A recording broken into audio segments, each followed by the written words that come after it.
Germany में Hitler ने अपने खिलाफ उठने वाली हर आवाज को खत्म करने के लिए गेस्टापो नाम की एक सीक्रेट पुलिस फोर्स बनाई थी।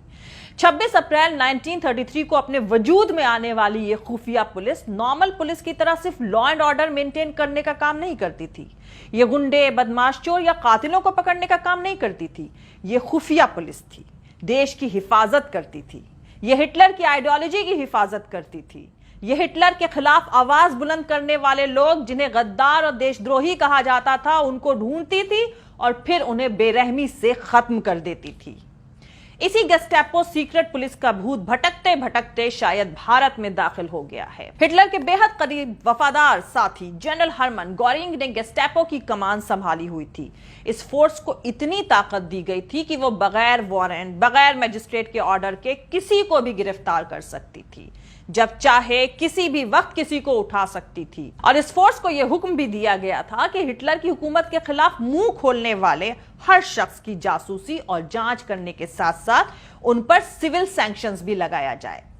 इस फोर्स के हाथों गिरफ्तार होने पर कोई भी इसके खिलाफ किसी अदालत में अपील नहीं कर सकता था। गेस्टापो ने हजारों की तादाद में लेफ्टिस्ट, इंटेलेक्चुअल्स, ट्रेड यूनियनवादी, पादरी और यहूदियों को गिरफ्तार करके गायब कर दिया और हजारों को आइसोलेशन में डाल दिया। इस पुलिस या आतंक के माहौल में जर्मनी के लोगों ने सत्ता से सवाल पूछना ही बंद कर दिया था।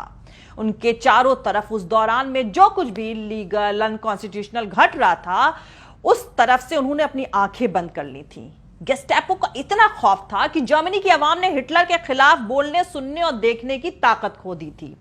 इस पुलिस ने यहूदियों को चुन चुन कर मारा और हिटलर के सियासी ओपोनेंट को बिना बात के सीधे गोली मारती थी। तो चलिए अब जर्मनी से भारत की तरफ लौटते हैं और ढूंढते हैं हिटलर की पुलिस गेस्टापो के भूत को, जो भारत में दाखिल हो चुका है। फिलहाल गेस्टापो के भूत ने अपना ठिकाना उत्तर प्रदेश में बनाया है। मतलब आप कह सकते हैं कि इसकी टेस्टिंग लेबोरेटरी योगी का उत्तर प्रदेश है। वहां इसकी लेबोरेटरी खोली गई है और इस फोर्स का नाम है Uttar Pradesh special security force, UPSSF. जाहिर सी बात है, अगर उत्तर प्रदेश में बीजेपी इस फोर्स के जरिए अपने सियासी मकसद में कामयाबी हासिल करती है, तो पूरे मुल्क में भी इसी मंसूबे के तहत भाजपा अपना कदम आगे बढ़ाएगी। फिलहाल उत्तर प्रदेश में मुसलमानों, दलितों के साथ साथ ब्राह्मणों को भी ठोकने का खतरनाक खेल चल रहा है। और जब योगी जी का ड्रीम प्रोजेक्ट यूपीएसएसएफ अपने वजूद में आएगी, तो बिना सवाल जवाब किए, बिना वारंट के किसी को भी उठाएगी और योगी जी की ठोकने वाली पॉलिसी अपनाते हुए जुल्म और सितम की खौफनाक कहानी की शुरुआत होगी। योगी आदित्यनाथ सरकार ने Uttar Pradesh special security force act 2020 को लागू कर दिया है। इसके तहत Uttar Pradesh special security force UPSSF को बिल्ड किया गया है, उसको बनाया गया है। उत्तर प्रदेश सरकार की तरफ से रविवार यानी बीते संडे देर रात को कहा गया है कि उत्तर प्रदेश एसएसएफ मुख्यमंत्री योगी आदित्यनाथ का ड्रीम प्रोजेक्ट है।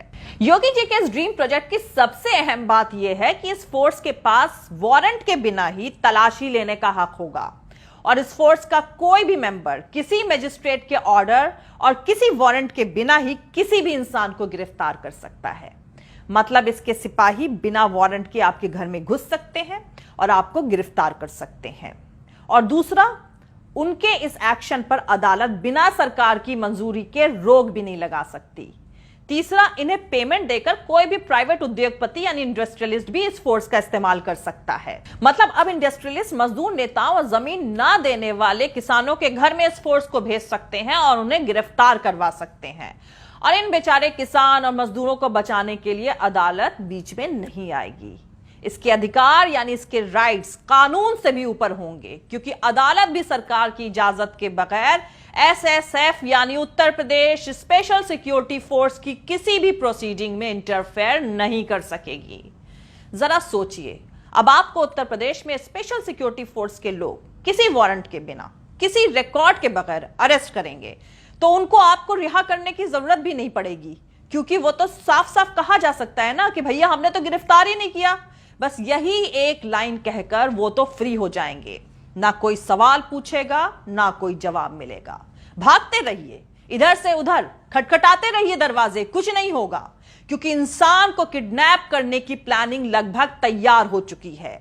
आपके तमाम कोशिशों के बाद सिर्फ इतना होगा कि लोकल थाने में गुमशुदगी की रिपोर्ट दर्ज कर ली जाएगी। जाहिर सी बात है, हुकूमत के इशारे पर गलती से भी पकड़ लिए गए लोगों को जिंदा रिहा करने की कोई कंपल्शन, कोई प्रेशर नहीं होगा। और शुरू में इस तरीके से गिरफ्तार किए गए लोगों में सबसे ज्यादा मुसलमान और दलित होंगे। मुसलमान पहले निशाने पर इसलिए होंगे क्योंकि दाढ़ी बढ़ा रहे मुखिया तो पहले ही कह चुके हैं कि गद्दारों को उनके कपड़ों से पहचाना जा सकता है। तो दोस्तों, योगी जी के इस ड्रीम प्रोजेक्ट के तहत उत्तर प्रदेश में जो नई पुलिस फोर्स बनाई जा रही है, वो एक सियासी मकसद हासिल करने का भाजपा का एक छोटा सा एक्सपेरिमेंट है। अगर भाजपा इसमें कामयाब होती है तो देश में आने वाले वक्त में बहुत कुछ बदलने वाला है।